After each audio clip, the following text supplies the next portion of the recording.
Hey everyone, it's Tiia Cartwright with Cartwright Realty, and I am here today with Cathy. Hi, I'm Cathy with Design and Staging. Thank you for having me today.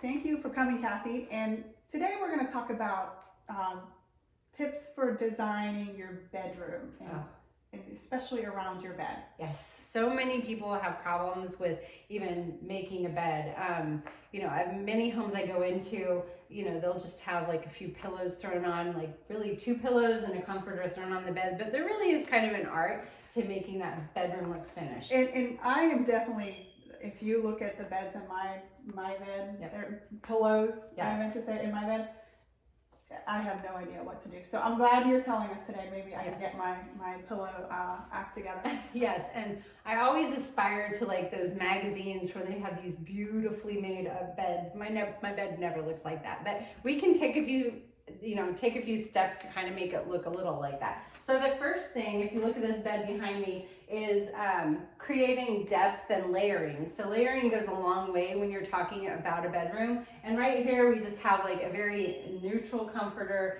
and we have bed sheets. One thing to do is to create multiple layers of pillows on the headboard. So, I like to start with, maybe a pillow behind for kings. You need to put a little more layering on kings because they're so big. Then you put your pillowcase, and I like to start with Euro pillows. So the Euro pillows, help to create that extra layer. They add some texture. So here we have this faux fur pillow that, adds some fun to the bed. And then I like to do something a little more fun and decorative. So we've got like these gold metallic pillows that are really fun. And then adding one more decorative pillow with like a little pop of color. That goes a long way. And if you look now, like this really kind of has a lot more personality and has a lot more depth. Now to add to this, one thing that we do not want to do is if we're decorating with a coverlid or a quilt, which we don't have on this particular bed, and it's printed, we do not want to pull it all the way up to the headboard. No bed should have a full print all the way over it. It just is too busy, and I always like to do like a basic coverlid or comforter and then put the quilt over the end to just kind of give it that pop of color and that layer. Okay. All right. And so obviously we were trying to make the bed look like they usually do in the magazines. So how about the nightstands? What would you do on the nightstands? So nightstands, and I'm not sure if you can see this, but symmetrical nightstands, and I'll back away a little bit, come over here with Tiia. Symmetrical nightstands in a bedroom, like really make that room look weighted evenly. So I always recommend if you have the room, do symmetrical nightstands because it's going to go a long way in decorating that particular room.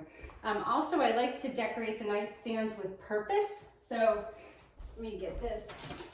Things like adding a book to the nightstand or some greenery also goes a long way in adding a little more pop of color and a little personality.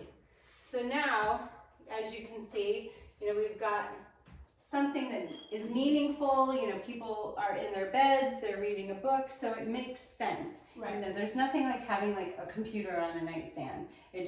People don't normally do that, right. So it doesn't make sense. And then another thing that you can do, if you have larger nightstands that are more like dressers, which some people do when they have space like this, you can put a tray and kind of collect your items on a tray to make it look a little more put together. So if you have some, perfume bottles or jewelry holder or something like that, put those little items all in one big tray, and it'll look more put together. Okay.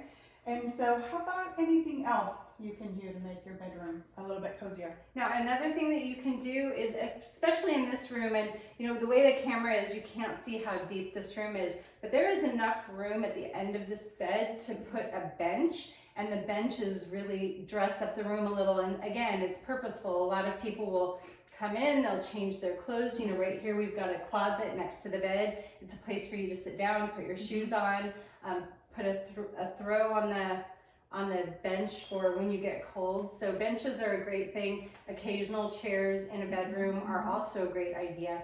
In this particular bedroom, we have plenty of space for occasional chairs in a little sitting area. That's another thing that you can do and create that little haven for yourself where you can quietly read or just kind of think or meditate. So, and then another thing you can do to make it really stand out and to give it a lot more personality is put wall art above the bed or on the sides where the nightstands are. In this particular house, because they've got the beautiful view and the plantation shutters, you want to make sure that you're highlighting that. So I would probably, put something that doesn't detract from your beautiful shutters and your light that's coming in above the bed. And then the last thing is just a rug. Many bedrooms I see, and you can see back here I have the rug underneath the bed. Many times, people are afraid to put floor coverings down, and you can layer floor coverings on top of carpeting too to give kind of that extra dimension. It's okay to do that. The only mistake that people can really make with floor coverings is getting them too small. So a typical size rug for a bedroom would be an 8 by 10. And in some rooms you can go up to like an 11 by 14 or a larger size than that. But always make sure that at least two of the legs on the end of the bed are on the rug. And then if you get one that's even larger, you can place the entire bed and nightstands and have it coming out the side of the bed for walking on as well. But those are just some easy things to do to dress up your room. And it's not expensive. You can get all these things on Wayfair or at Home Goods. And you don't have to spend a lot of money to make your house look really nice. All right. So if you have any further questions about design or staging, Cathy is your expert. And where can people reach you, Cathy? My phone number is 813-501-7464, and I have a website, DeLeo Design and Staging. I'm also on Facebook, so anywhere you need to find me, I'm there. All right, great. Thanks for your time today. Thank you for having me.